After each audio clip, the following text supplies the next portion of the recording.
Hi, Paul Howe, CSAT Way, Vision, Your Eyes and You. So this is going to be part one of a part two, and I'm going to go through my vision history, what I'm doing now. You'll see I have certain glasses on in some videos. I've got to wear those 4 to 6 weeks, and I'll give you the reasons why. So history started, born to 26 years old, roughly, wore glasses. So not a big deal. Tried the hard contacts one time, didn't care for them back in the day. And then when I was 26, did double RK. So diamond scalpel, doc, great doc up in the Pacific Northwest. Done about 3,000 procedures, so had it done, and then went into special ops.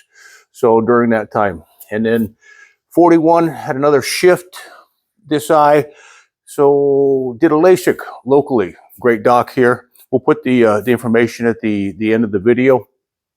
And then about 56, had another shift, and then went back to glasses. So didn't get excited because you've got to wear glasses, eye protection for shooting. So went through that. And then right now, I just had my cataracts pulled out, and then they went ahead and put in lenses. And these are light adjustable lenses. So the light adjustable lenses, the concept is they plug them in, wear the special UV protective glasses for 4 to 6 weeks. And then what will happen is you will get them adjusted in your eye. So it's really cool. There's some videos out there, and we're going to see how this works. And I'll be, the first to tell you on part two. Here's the changes. Here's what I see. I can't make a good decision right now because they're going to be in flux for 4 to 6 weeks. And the reason is because I've had RKs and LASIK. This is the lens they recommend. So it's a light adjustable. Again, they'll go in there and they'll tweak it for your prescription. So I'm looking at targets in the room right now, right eye, left eye, seeing what I can see. I check my vision right here. It's crisp. I can see the serrations on my front sight. So it's huge right now. The only negatives I see is you've got a time span that you're kind of dead. When I say dead, can't mow the yard for about 3 weeks. I think it's a jarring. I'm not sure. And then you get a little bit of flux. Your eye is readjusting, to the trauma that from the cataracts. And so what'll happen is we're going to let it sit. We're going to do a part two, but I'll kind of give you some history on this because vision is huge. And the other thing I can't see in a shooter is their eyes and what they see. And so, I get all the different stories. I can't see close up this, it's fuzzy, stigmatism. So not a doc. This is the end user talking. So the company, what they're going to do is when you get your cataracts out, they give you 3 sets of glasses. One has a little dot on them. It has the readers in there. So they do either 1.5, I think, or 2.5. And so you have clear with nothing, and then you have your readers, and then your dark. All can be worn outside. I went to the company's website. So you just have to be religious about wearing these. And then I have a light meter here, which checks UVA. We'll talk about the UV spectrum, and I don't know exactly how they do it. I've got an idea, but it's probably proprietary. But it's cool technology. I think it's been out for about 4 years right now. So Panama, my history, doing combat ops down there, and prior to Panama, doing some work, we'll say, down there, and bad shotgun breach, took shrapnel, disorbital load, Koi can splash up a picture. So I still got it back in there, had some on the surface, doc pulled out years ago. And so we started with the sun, wind and dust goggles, okay? That's all we had. And then they had lenses that came out for those, and then eye protection came out.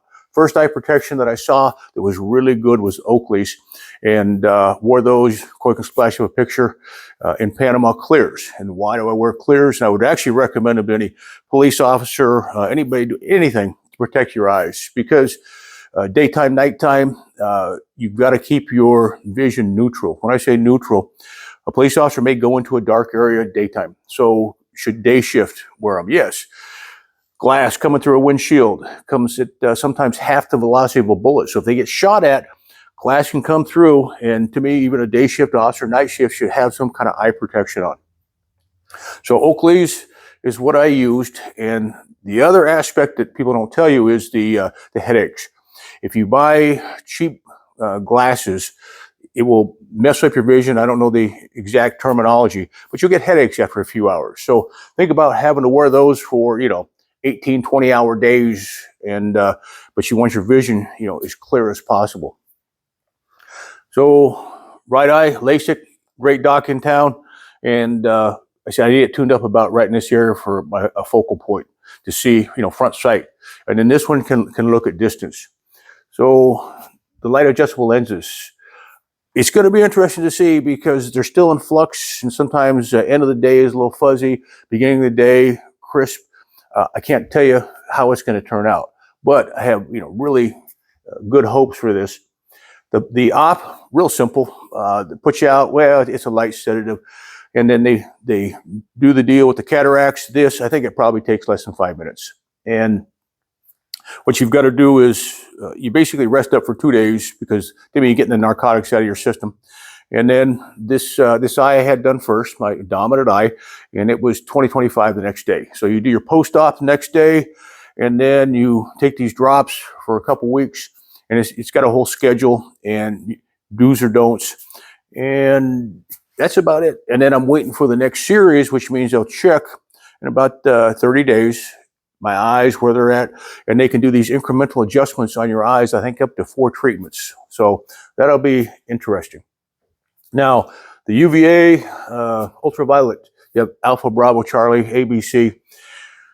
Dan, buddy down there in Houston, he does robotics and welding, above surface, underwater, cool stuff. He's like a brainiac. And so he has some good videos. We'll link a video in there for the C, what I'm equating to welding. C is the most dangerous, short bandwidth. It comes through the atmosphere, but the atmosphere actually stops it. And we generate it, I want to say, through welding, because he'll mention that welding can cause cataracts. But he goes through all the different polycarbonates that will stop, actually, the UVC. So what you've got now is UVA and B that you're trying to protect your eyes from. And I bought this little... it's a light meter for UVA, because I was really interested, because I'm paranoid about the lenses, because if you go outside for an extended period without the glasses, it can cure the lens in your eye. So what you've got to do is keep that certain light spectrum out of there, because they're going to tweak it using a light spectrum. So I took this, it's inexpensive, about $50, a light meter, but it measures UVA. Dan is measuring UVC with his light meter, a little bit more expensive, but I wanted to see the UVA, I want to say, around windows. I blocked off my window by my desk.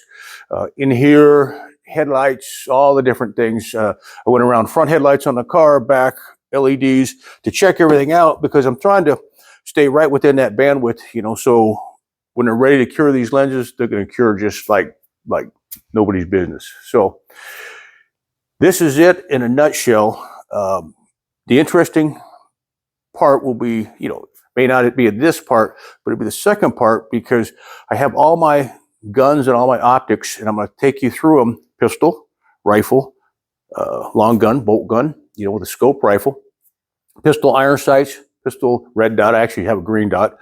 And then the rifle, your irons, your magnified optics, which is like a fixed 3.